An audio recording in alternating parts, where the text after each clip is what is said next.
திருநெல்வேலி பாளையங்கோட்டையில் பல ஆண்டுகளுக்கு முன்பு கொடிய தொற்று நோய் பரவியது. மக்கள் பயந்து நடுங்கினர்.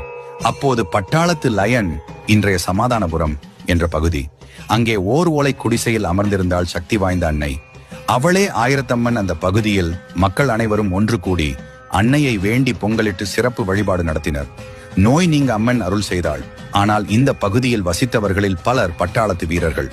அவர்கள் அம்மன் கோவிலுக்கு சென்றதால் அன்றைய அணிவகுப்புக்கு செல்ல முடியவில்லை.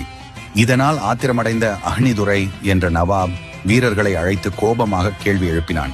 அவர்களோ, நோய் தீர அம்மனுக்கு பொங்கல் வைக்கச் சென்றோம், அதனால்தான் வர முடியவில்லை என்றனர். துரைக்கு அம்மன் மீது கோபம் பொங்கியது.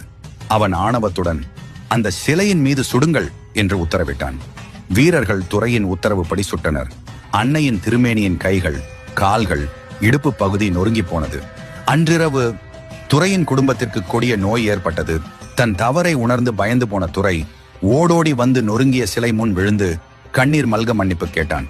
அன்னையே, என் குடும்பத்தை காப்பாற்று என்று கெஞ்சினான். மனம் இறங்கிய அன்னை துரையின் குடும்பத்தை நோயிலிருந்து காப்பாற்றினாள். பின்னர் மக்கள் புதிய ஆலயம் கட்ட முடிவெடுத்தனர். புதிய சிலை வைக்க ஏற்பாடு செய்த போது அன்னை அருள்வாக்கு கூறினாள். என்னை சேதப்படுத்திய அந்த அசுர சக்தியை உலகிற்கு உணர்த்த நான் நொறுங்கிய வடிவிலேயே இங்கிருக்க விரும்புகிறேன்.